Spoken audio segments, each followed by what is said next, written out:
Hello po, mahal kong mga kapatid kay Kristo Jesus at lahat po ng inaabutan nito, nanonood, nakikinig, magandang maulang Thursday evening para po sa ating lahat.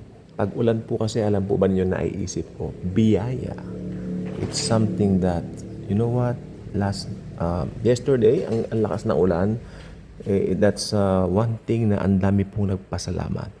Marami pong natuwa sa ulan na yan nung kagabi. At kahapon, alam niyo kung bakit pag umulan po kasi ng hapon at napakalakas, tiyak, sa gabi, sarap matulog. O may aircon po tayo sa bahay, pero yan po kasi parang props. Iba po talaga yung lamig na dulot ng natural. Dahil ito po ay kalikasan, ito po ay talagang damang-dama mo ang Lord Jesus ang siyang nagbibigay nito sa atin. Okay? So, ang ating pong pag-uusapan po ngayon yung mga dispensations. Okay? So, right now, meron pang natitirang 5 dispensations bago ang katuparan nung pinakahuli, itong eternity. Okay, so bago dumating eternity, no? Pero tandaan po ninyo, Zoe kind of life, ibig sabihin ng Zoe, eternal life, nakamit na po ng bawat taong nagtiwala o naglagak na ng tiwala sa tinapos na gawa ni Kristo Jesus sa krus. So, meron na po tayong eternal life kung tayo ay naniwala kay Yesu Kristo. Despite kung ano man yung mga nararamdaman natin, feeling ko parang hindi ako pinapansin, parang feeling ko maliit ako, parang feeling ko sa pamilya namin, kami mga Kristiyano, yung pamilya namin, Kristiyano pa man din, pero bakit yung mga ibang kamag-anak namin na mga hindi believers, sila pa parang nagpro-prosper. May mga ganyan feelings ang mga Kristiyano. Nakakausap ko po sila. Believe me, alam ko rin po yung nadarama po nila.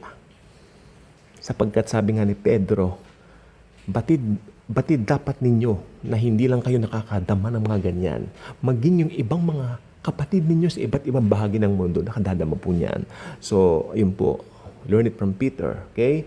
So, kahit na ano pa man yan, kung naglaga ka na ng tiwala kay Kristo Jesus, anak ka na ng Diyos. At anytime, rarapturing ka. Okay? So, sabi nga ng Bible, magpalakasan tayo ng loob. It's so needed. Kailangan po talaga yan. Okay? So, meron po tayong pakitignan na lang po yung larawang inilagay ko sa thumbnail natin, no? At from church to eternity, the final road. Okay? Maganda po, gamitin ko na rin po yung chart ito para mas madali maunawaan, no? The narrow road leads to eternal life. Ano ba yung narrow na road? Yung iba akala nila yung narrow road, yung gawa nila, yung sariling work nila. No. Ang narrow road, nabubulol na ako, narrow road, ito ay ang pagtitiwala kay Jesus sa kanyang tinapos na gawa. Sapagkat ang mundo, pansinin po ninyo, gusto ng mundo gawin niya kung ano man yung gusto niyang gawin. Ayaw niya magkaroon ng Panginoon sa buhay niya. Di po ba? Gusto ng mundo, mga taga-mundo, gawin nila yung gusto nilang gawin. They don't like to have a Lord in their lives. Kaya, kung sino man na magdidesisyon na magkaroon ng Panginoon sa kanyang buhay, or should I say, sino mang magdidesisyon na tanggapin si Jesus bilang Panginoon at tagapagligtas ng kanyang buhay, pinagdesisyon na niya na ang the narrow road. After the narrow road, eternal life. Nag-umpisa po ang eternal life, Zoe kind of life, hindi po magsisimula yan pag sa eternal life. Nagsimula na po yan the moment you accepted Jesus Christ as your very own personal Lord and Savior. Okay? So, this is it. Ngayon po, anong date po ba ngayon kasi? July 17, yan, 2025. Oras natin, ano po bang oras natin? 7:25 ng gabi. Okay? Nasa church age pa rin po tayo. Paano ko po nasabing nasa church age pa rin tayo? By the way, paano po nagsimula ang church age? Church age started nung panahon ng mga apostol ni Kristo. Nung tumating yung Holy Spirit, yung Pentecost. Alam niyo yung araw ng Pentecost? Di po ba? Narinig nila, nagsasalita sila ng iba't ibang lengguwahe, ng iba't ibang mga wika natin sinasalita nila. Pero wala po yung kinalaman sa speaking of tongues. Pagpapakilala lang po yun na dumating ng banal na Espiritu Santo. Yun lang po yun, period. Wala na pong iba pa.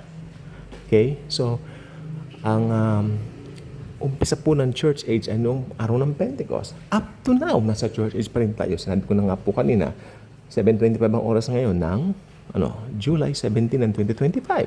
So, nandito pa rin po tayo sa tinatawag na church age. Pero pagkatapos po ng church age, pagkatapos ng church age, ano na po? Ayun. Anytime now, darating na po itong susunod na dispensation. Dahil anytime now, pwede na pong dumating ang Panginoong Jesus dyan sa himpapawid para sunduin ang kanyang mga mananampalataya.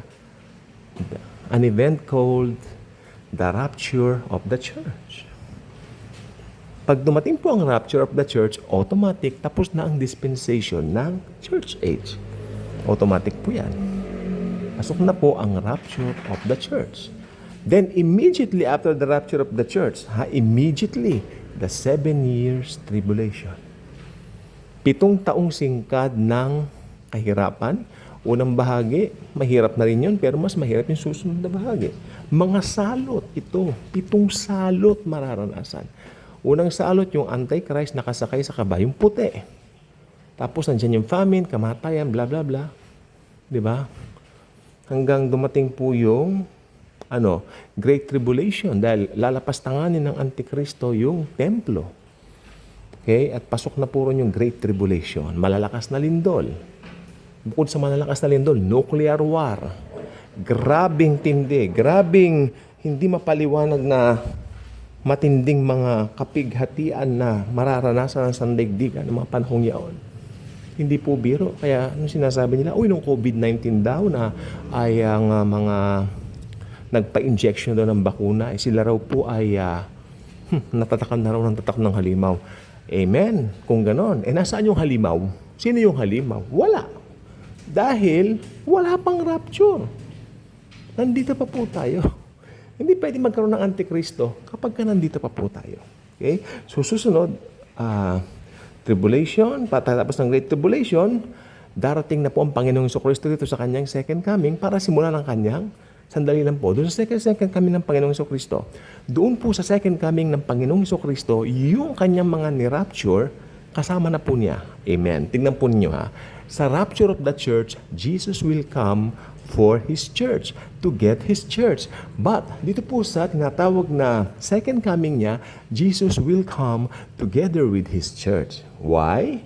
Para magsimula na po ang millennial kingdom or yung kanyang millennial reign.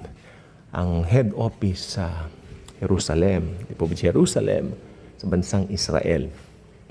Amen. Ito po ay 1,000 years na singkad at alam naman po natin ang ito pong millennial reign pong ito ay napakaganda.